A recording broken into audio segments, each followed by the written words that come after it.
Assalamualaikum warahmatullahi wabarakatuh. Waalaikumsalam warahmatullahi wabarakatuh. Ya, pembelajaran hari ini bahasa Indonesia. Nah, untuk sebelum memulai pembelajaran ada baiknya kita berdoa dulu. Nah, untuk ketua kelas silakan dipimpin doanya. Siap, Bra. Sebelum belajar, marilah kita berdoa. Berdoa dimulai. Waalaikumsalam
warahmatullahi wabarakatuh.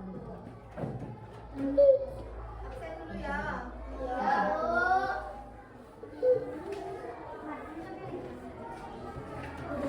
Al-Fahri, Alam, Alfanfia, Alvina, Asifah, Aziza, Erik, Hafiza, Iqbal, Fikri, Khairul Fatah, Muhammad Azwar, Muhammad Azri, Muhammad Mustafa, Nanda Saputra, Nazirul, Rani, Rauda, Selfie, Septia, Siti Sabaria, Subihi, Wahwan, Yakub, Mutiara,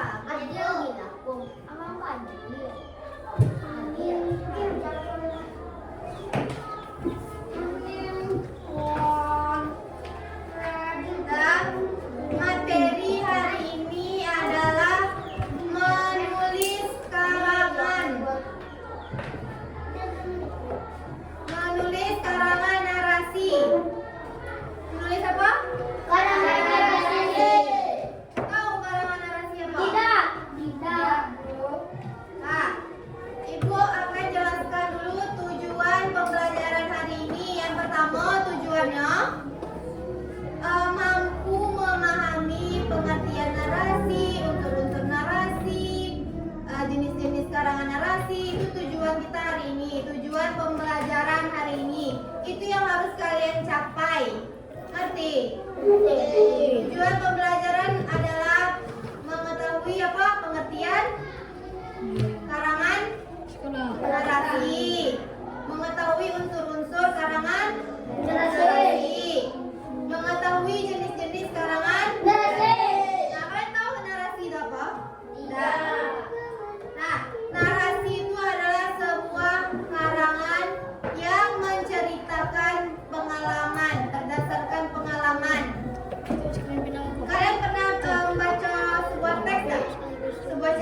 Pernah.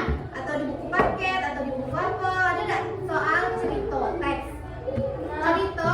Pernah. Nah, karangan narasi itu bentuknya soal cerita, tapi berdasarkan pengalaman. Nah, pengalaman itu apa? Pengalaman itu yang sudah terjadi, yang sudah pernah terjadi, yang sudah pernah kalian lakukan, yang sudah kalian alami. Itu namanya pengalaman. Ngerti? Jadi di masing-masing kalian tuh pasti ada pengalaman masing-masing. Iya dak? Ada dak kalian pengalaman? Pasti kalian ada pengalaman dari kalian libur tuh, entah kalian pergi musik, pergi kemana, ada dak musik? Ada. Atau di rumah baik? Di rumah. Selama sebulan di rumah baik? Dah. Jadi jalan-jalan? Dah, Bu. Saya ada 2. Nah, karangan narasi merupakan jenis teks yang berisi serangkaian cerita mengenai peristiwa atau kejadian yang sesuai urutan waktunya. Adapun isinya mengenai kegiatan sehari-hari, pengalaman, atau karangan bebas. Narasi tadi adalah cerita yang berisi pengalaman. Pengalaman itu apa yang sudah terjadi, yang sudah kalian alami. Nah, misalnya kalian, pengalaman kalian berlibur kemana? Ada nggak? Siapa yang ada berlibur petang? Ada. Dari yang musik? Satu pun? Tak ke Bangkok, tak ke mana ada? Ada, Bu. Nah, pengalaman itu bisa juga pengalaman rumah nenek, pengalaman mancing, pengalaman main bola. Nah, itu termasuk pengalaman. Jadi itu bisa kalian ceritakan. Misalnya kalian main bola. Ya, dari rumah, misalnya kayak ini ya. Dari rumah, saya makan terlebih dahulu. Kemudian saya mengajak teman-teman saya untuk bermain bola. Itu termasuk sebuah pengalaman. Jadi cerita kalian itu memang benar-benar yang sudah kalian alami. Nah, karangan narasi itu tidak mungkin tidak ada unsur-unsurnya kan? Karangan narasi, catat dulu. Cuma 5. Karangan narasi. Karangan narasi, Bu. Ya.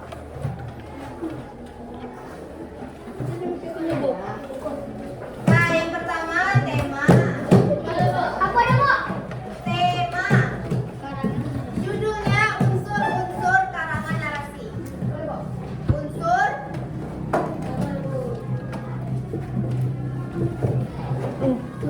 Apa, Bu? Unsur. Unsur-unsur karangan narasi. Yang pertama tema. Aku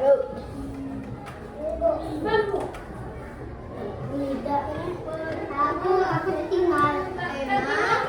Yang pertama tema. Aku udah tinggal.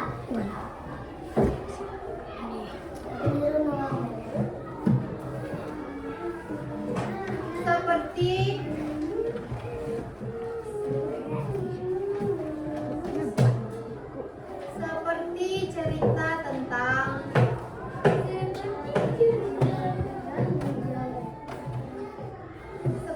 cerita tentang pertemanan.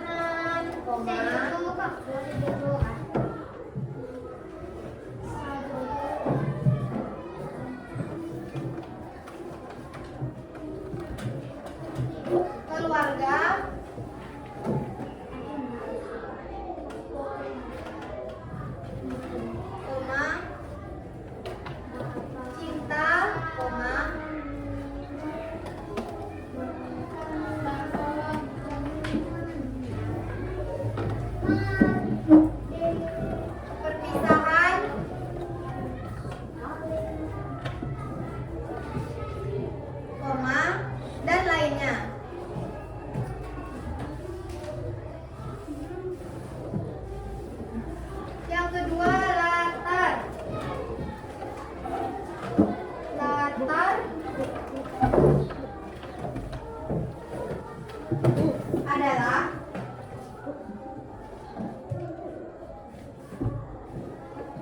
tempat kejadian.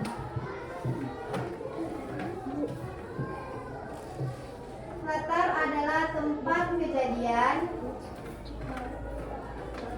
Udah. Yang ketiga, alur. Alur adalah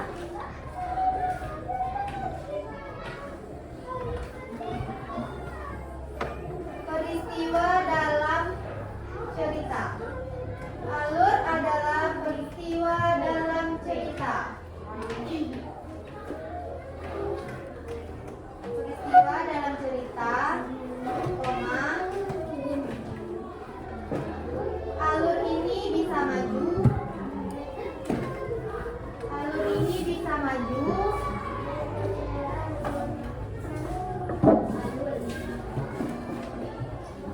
Bisa maju, mundur.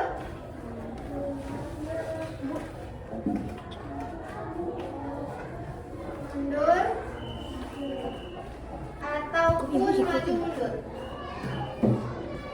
Ataupun maju mundur. Yang keempat,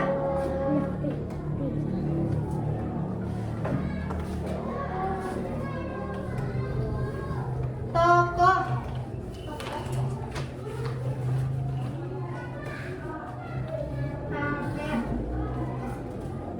Dah. Kelima, sudut pandang.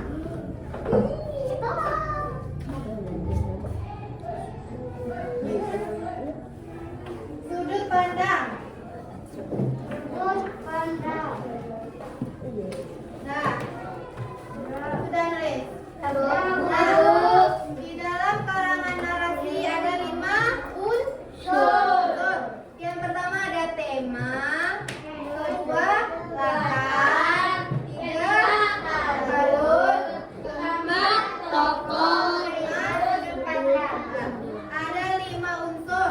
Tema atau gagasan pokok ini adalah contohnya seperti tema pertemanan, tema keluarga, tema tentang percintaan, tentang perpisahan, tentang lingkungan, dan lainnya. Latar atau informasi tentang tempat. Di sebuah cerita itu pasti ada tempat kejadian. Misalnya judulnya liburan di rumah nenek. Tempat kejadiannya di mana? Di rumah nenek. Itu adalah latar. Tempat kejadian. Misalnya kalian berlibur ke Bangko. Nah, latarnya di mana? Bangko. Alur, pola penyampaian peristiwa dalam cerita. Alur ini bisa maju, mundur, maupun maju mundur. Ini maksudnya, misalnya kalian menceritakan 2 hari yang lalu saya pergi berlibur ke rumah nenek. Jadi alurnya maju atau mundur?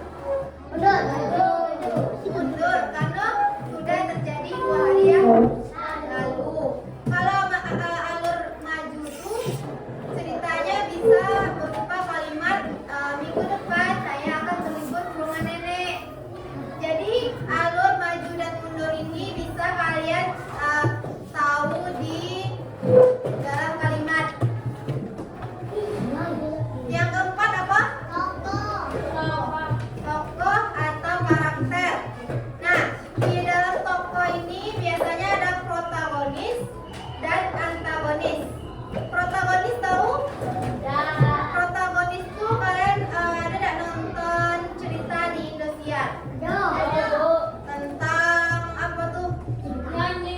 Sedih-sedih film.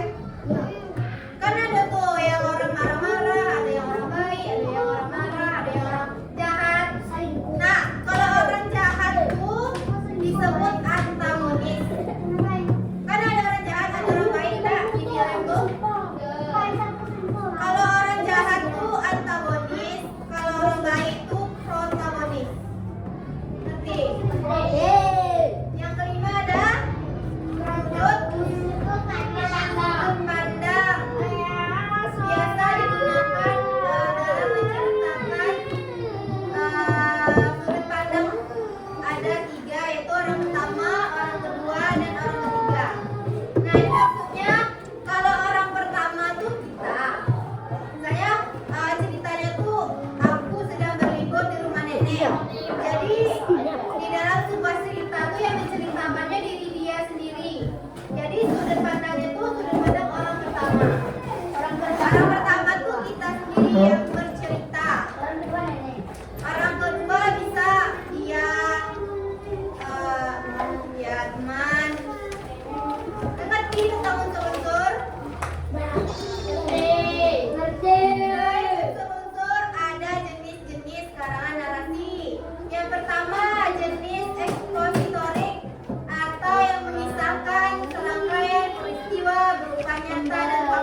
3.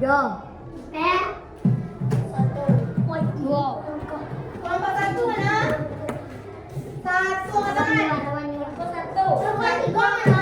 Lihat dulu. 1 mana 1? Tegak 1. Tegak.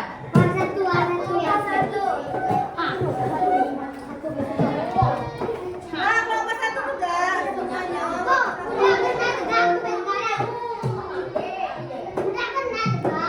Tegak. Kelompok 1 ke situ dulu. Tegak di ujung situ. Kelompok 1.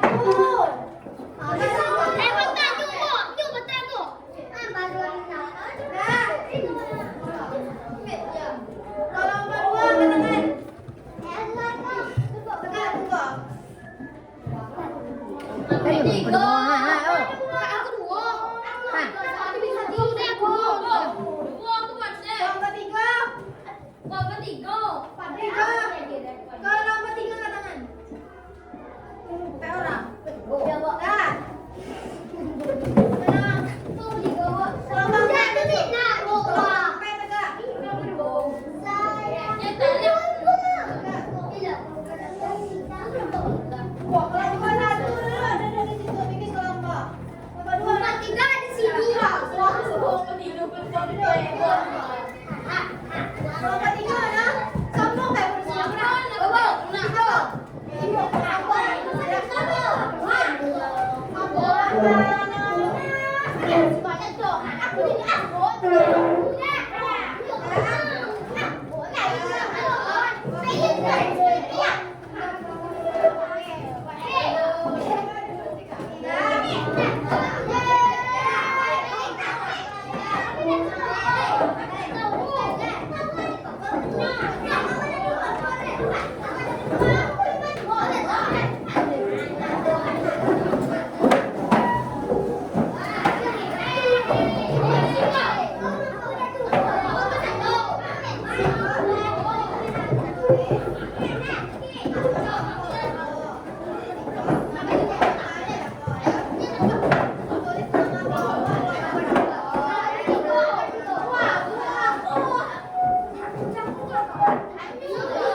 Oke,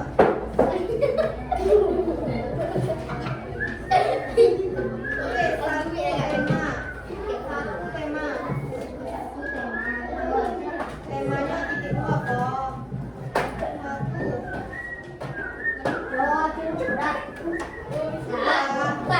Oh, berat. Katanya tema, temanya apa?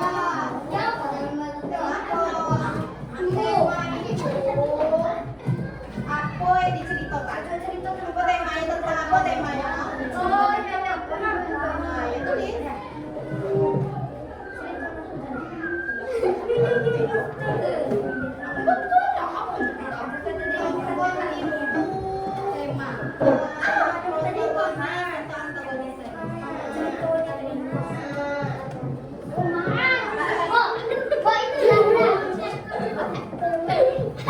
Temanya ceritanya tentang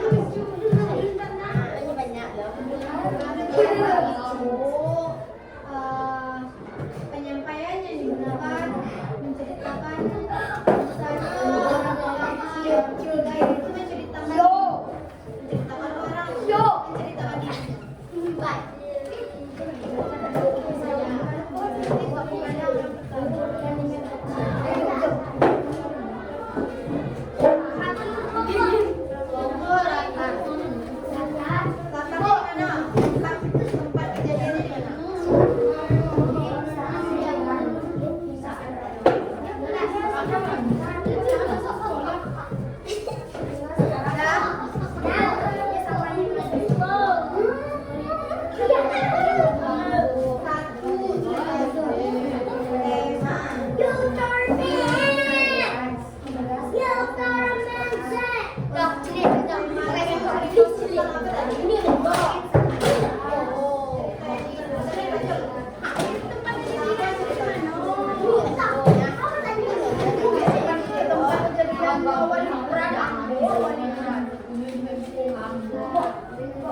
Tempat kejadiannya di mana?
Yeah.